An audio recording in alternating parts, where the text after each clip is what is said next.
Nintendo, Nintendo, Nintendo. Nintendo's been getting a lot of flack, just for everything, really. A lot more of it was happening when the Switch 2 was revealed, which we'll talk about in this video.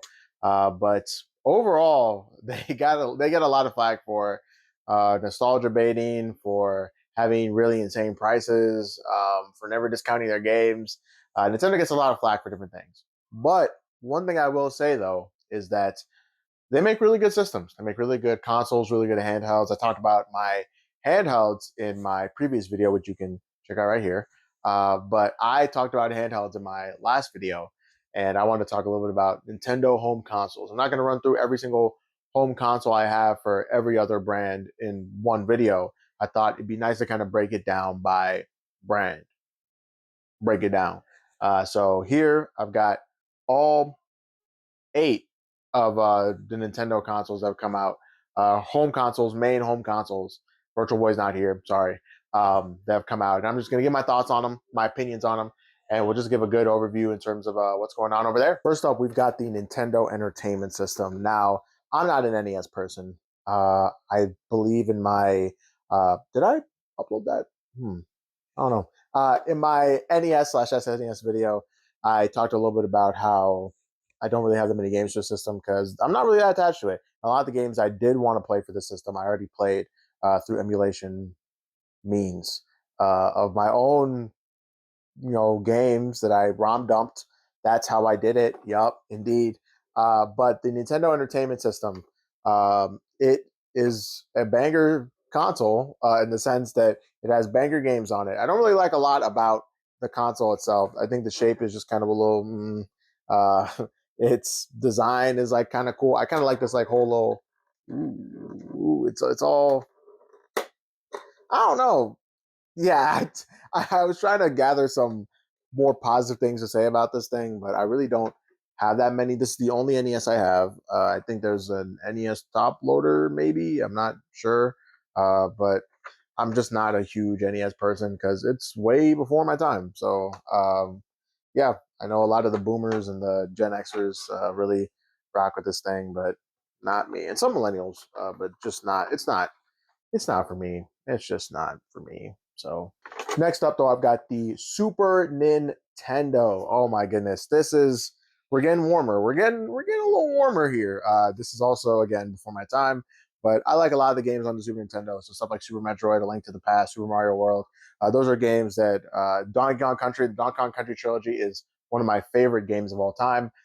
So when you bring up a Super Nintendo game or say, hey, let's play Super Nintendo or you should play a Super Nintendo game, I'm going to be way more receptive to doing that because the Super Nintendo is a cooler system in my book than the NES. And as it should be, because it's a little closer to the era of gaming that I grew up with, a little closer to the era of gaming that I'm a little more comfortable with. So the SNES is a solid enough system. Design wise, it's pretty cool. It's not bad. These little flips and the reset button I think is pretty solid too. I'm more a fan of the physical reset button like the PS1 has. This kind of like sliding reset is like whatever for me, but it's cool. It works. It's not bad, and yeah. So all the stuff that also has RF too. RF is like it's simple to understand, but it's still something that again is not of my time, so I don't really care too much for it. And aside from the actual composite, the actual AV out that it has, it also has an RF out. And I think if at some point you're like, I still have an RF, then I'm probably not rocking with you. But there are some exceptions. The eject button being this little is pretty cool too. I like that. In my time of cleaning SNESs, I've found that there's just a lot of gunk that can sometimes get in here. That's kind of really something else. But the SNES, not a bad system at all. Good library, good games, good design. It also has the 2 ports, so it keeps that. But I think I like its design more so compared to the NES. And the NES kind of, the main system was called the control deck. They were really leaning into like the whole toy advertising, merchandising thing going on. But I think this is a better representation of like a spaceship control deck type thing you got going on. So the SNES, in my opinion, is just better than the NES in every way imaginable. But that's probably not a popular take. All right, we got a little bit more to say about this one because this one was my very first console ever off of technicality, the Nintendo 64. Now, I had a Nintendo 64 when I was like 5 years old. Man, that was back in '06. So you can imagine how cheap this thing was because it was like right when or right before the Wii came out. So there's like two console generations back. Parents probably got it because it was that cheap. And I played Mario Kart 64 on it, and I believe that's it. So a lot of different games are on this thing. Really interested in me growing up. So stuff like Banjo Kazooie, Conker's Bad Fur Day. I should not have been interested in Conker's Bad Fur Day when I was younger, but I was. Pokemon Stadium. Those were all games I looked toward. Donkey Kong 64. Those were all games I looked forward to emulating or acquiring through legal means because I was so interested in the Nintendo 64 as a system. And look at this thing; it's pretty cool. So it actually has the four console ports or controller ports. So that's pretty cool. The 4-player multiplayer, that's dope. The PS1, which was also in this thing's exact same generation, had to get the multi-tap to do that. So hey, shout out the Nintendo 64. The little slot at the top for the expansion pack, I think that's kind of like cool in like the interesting type sense. Like, oh, this is interesting that you had to put this in here to like kind of expand your storage and like play these bigger games. And it's funny how we kind of saw some stuff like this go on, even like with the Nintendo 3DS XL, where you need the Nintendo 3DS XL to play like Xenoblade Chronicles and Fire Emblem Warriors. But that's buying whole new hardware. This is more so like a hey, to give your thing some extra RAM, just get the extra RAM and put this bad boy in there. So, but yeah, it game goes in here. Still got the Nintendo help number at the back, so that's kind of cool. I'm not a fan of the power brick of the Nintendo 64 because it feels very wobbly. Like when you put it in, like I wish it was something that kind of like jammed in more. Sometimes like if you get like a really new one, like a new third party one, like it'll like click in there well enough. But like sometimes if you're getting this from like a garage sale, this one I got from Facebook Marketplace a couple years ago, and it just does not does not get in there all the way. So yeah, I actually think the back of this is broken. Oh wow, yeah, because this is not supposed to be showing. So that's cool. I don't think that was always showing either. So um, hmm, that's it's kind of bad. So um, yeah, overall, the Nintendo 64, dope system. Had a lot of really dope memories with it. This is not an original console. You can probably already guess from how I talked about the other two. Those are not original consoles. So actually, out of every single one here, only 3 of these are ones that were from like my personal collection. Like I went to the store and I got them, type thing. But Nintendo 64 is a dope system. I love the games on here. I didn't even mention Perfect Eye, which Perfect Eye, wow, Perfect Dark. I was confusing with GoldenEye for a second. Or like I was gonna say GoldenEye is a great game too, and then I was gonna mention Perfect Dark, so I jammed them two together. But Perfect Dark is a phenomenal game, phenomenal first-person shooter. That man, if you are hopping into the Nintendo 64 ecosystem, get it because it's dope, it's awesome, and yeah, Nintendo 64, man. What a console. Now we're getting a little bit into what my generation likes to call peak, incredible, amazing, just whipping up amazing foods in a kettle, happiness, joy. The Nintendo GameCube, the whimsical Nintendo GameCube. Now, my GameCube is black. And there's nothing wrong with that. But my GameCube's black, and I wish I had the purple one solely because when I look at the GameCube, I'm like, this is a console of whimsy, joy. So I want something like orange or something like purple. What other colors do they have? I'm really just blanking on the orange and the purple. That's really it. But just something like that where it's a little more cool because every other console I have here is also black. And again, nothing wrong with that. But every other console I have here is black. So I kind of want there to be like a little bit of a difference in that. But anywho, I digress. But the Nintendo GameCube is awesome. I love the design. It has an actual physical reset button, which is dope. The Nintendo 64 also had that as well. So I gotta give kudos to that. But just everything about how it operates where The buttons don't feel like they're taking up too much of the face. The lid is very solid and nice. It has a 4-player port, so you're getting 4-player multiplayer. You know that. You know this. 4-player multiplayer from this point, from the N64 and onward, is a staple for whatever Nintendo's planning on doing. Even like the little memory cards here. So because I think on the N64 they were saved to cart. So even all the little memory cards here are just super cute and dope. The Nintendo GameCube was just creative. I liked it a lot. Sometimes creativity is not rewarded in the marketplace, but it's okay because Nintendo GameCube can live on in the hearts of people who are gaming enthusiasts as a really dope console. Now there are probably some gaming enthusiasts that don't appreciate the Nintendo GameCube. And to them, I say, have you ever had fun before? You should try it. It's pretty nice. But right below the GameCube is the Game Boy Advance player.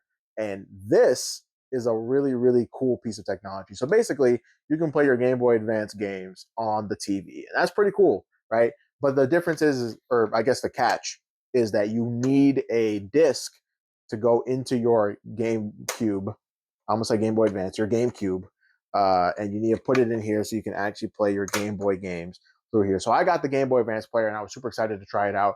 And then the whole time, my friend is talking to me, and he's like, "Yeah, like you need the disc, and the disc is like however many bands." I'm sitting there like, "Dang, that's tough."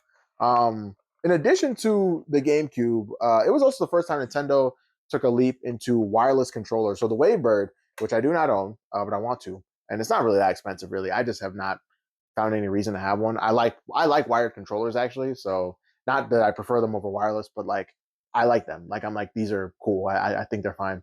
But the Nintendo GameCube had a wireless controller called the Wavebird, and they're pretty dope. They're also not that expensive as of the making of this video.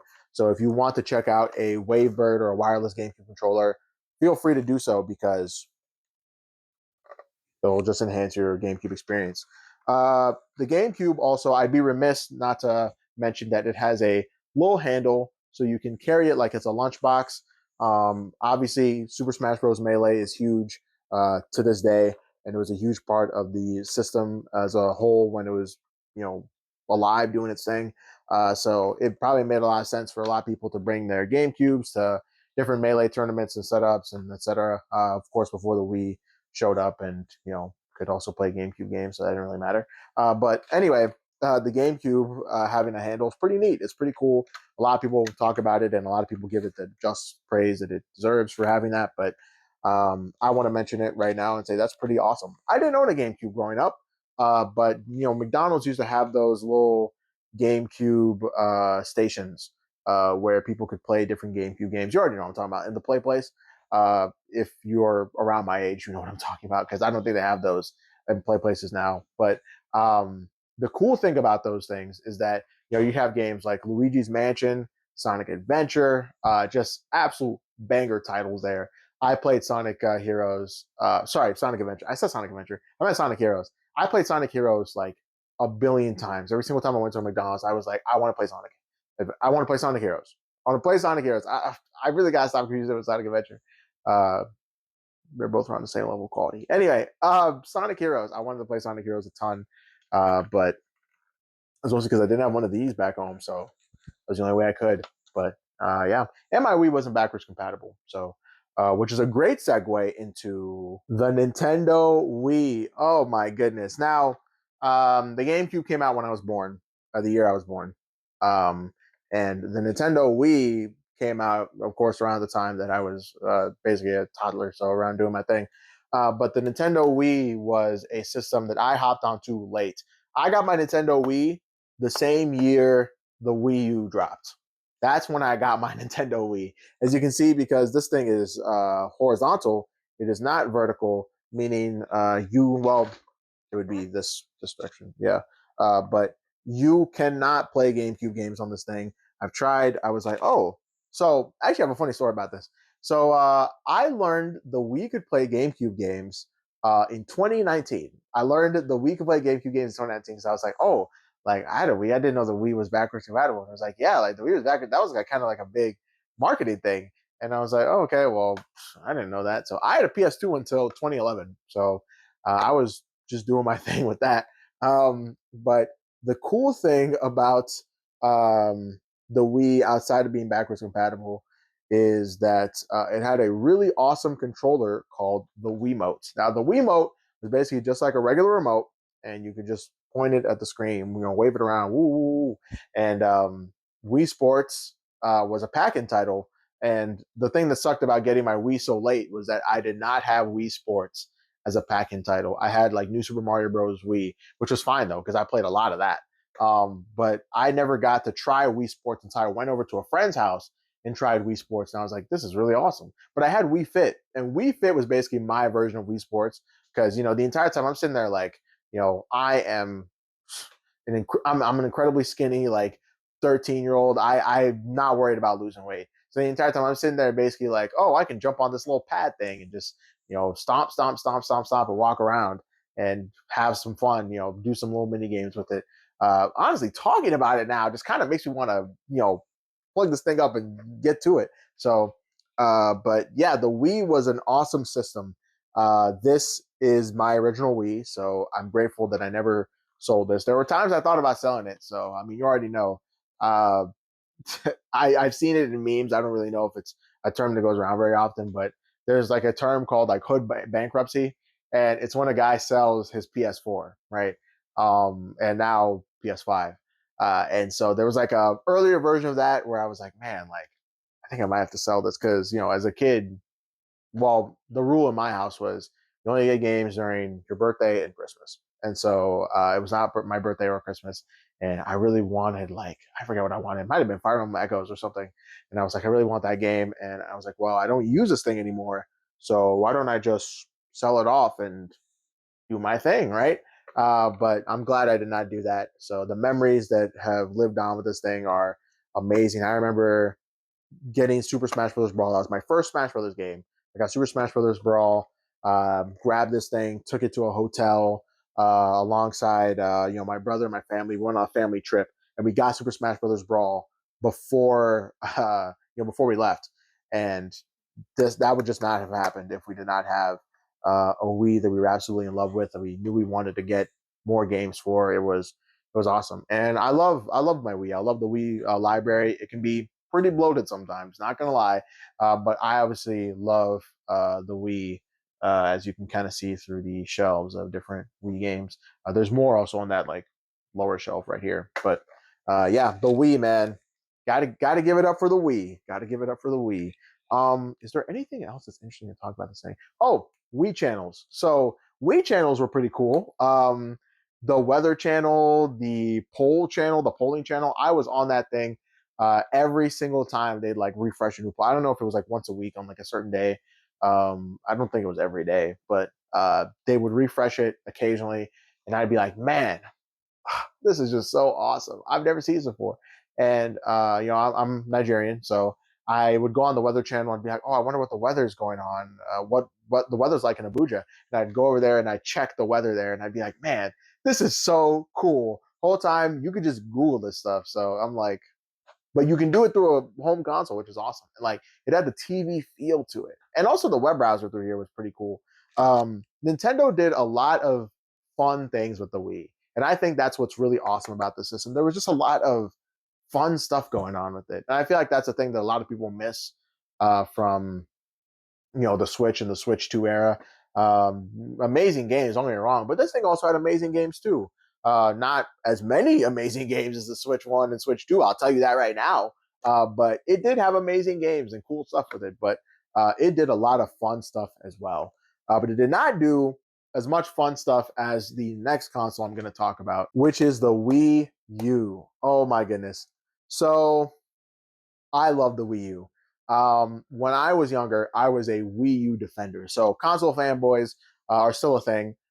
They kind of have taken on like different forms, different methods, different techniques to get their points across. But back in the good old days, you'd hop on a forum and you'd call someone an idiot for getting a system. Right nowadays, that doesn't really happen. Everyone just kind of buys everything that they want. Like if there's an Xbox game, like if you have an Xbox and for some reason you want a PS5, you just get the PS5 and you just keep it pushing, right?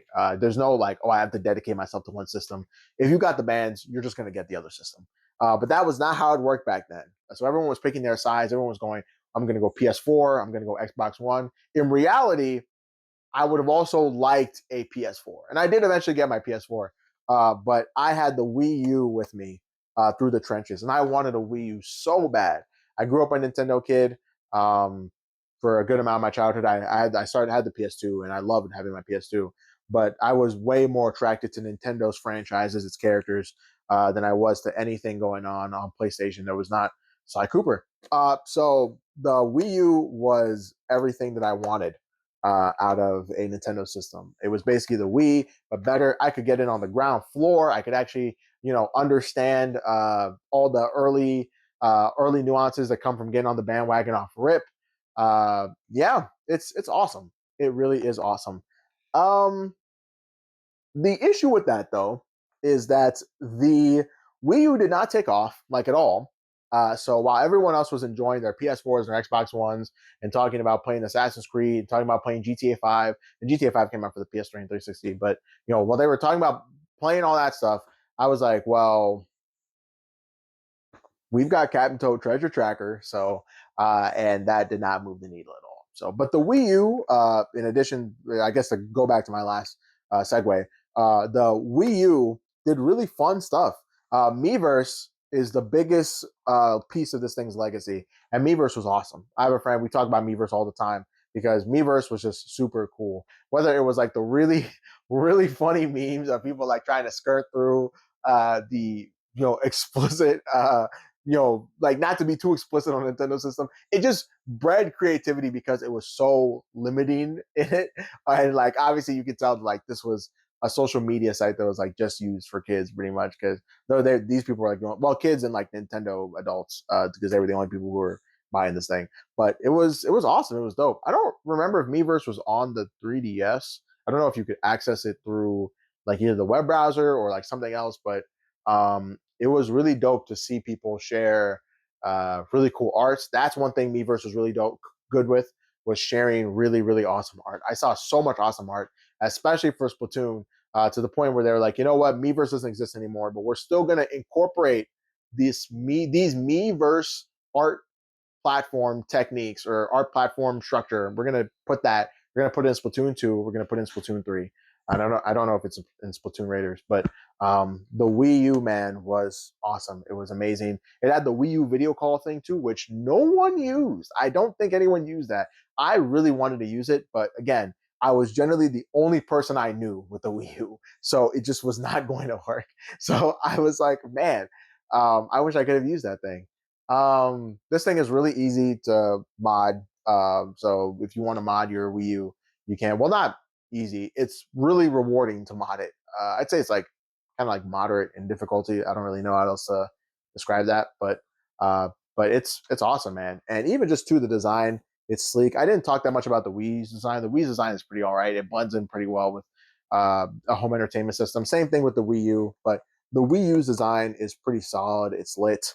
And it's just more of the same. But of course, it has a little bit more of a rectangular eraser type thing going on with it. The sides are a little more rounded. Yeah, it's dope, man. So I will say that like for some reason this just really attracts scratches. I just don't know why. Because I've seen a ton of Wii U's that are just scratched to just hell and back on the front. But yeah, it's still dope. And this was Nintendo's first HD console, so a lot of the games look amazing on this thing. Actually, I should have just started rattling off. I've rattled off a couple games for a ton of these different systems. Just Donkey Kong Country Tropical Freeze, Hyrule Warrior, Super Mario 3D World, Breath of the Wild technically came out on this thing. It technically is a Wii U game with a Switch port, so uh, there's that. And Twilight Princess HD, Wind Waker HD, Captain Toad Treasure Tracker. I just mentioned that. There is so much good stuff on here, and I'm glad the Wii U is getting its flowers now from gaming enthusiasts because it didn't get anyone while it was alive. But I'm grateful it didn't get that many while I was alive because it led us into our next console. But even before I segue into that, I want to talk a little bit about the Wii U gamepad, which was also pretty cool. So basically, you have this like little tablet thing, and it is the Switch before the Switch. Obviously, it's not as comfortable as the Switch. It's not as versatile as a Switch. It's the Switch, but just worse. It's a prototype Switch. That's most prototypes are worse than the actual final product. But I like the gamepad a lot because, call me crazy, I think it's comfortable. I think it's actually comfortable, and it's not that bad to hold. It's not that bad to hold. So the gamepad is pretty dope because while you've got something going on your TV, you can just kind of put it on the gamepad and play it through there. Not a lot of games did stuff like this. A lot of games were mostly just like, we're going to use this as a second map. A lot of developers were really struggling to figure out what they really wanted to do with this thing aside from just turn it into a map. They heard Nintendo go, you can turn this thing into a map, and said, "Oh, okay, yeah, all right, yeah, we're just gonna do that. That's gonna be the thing."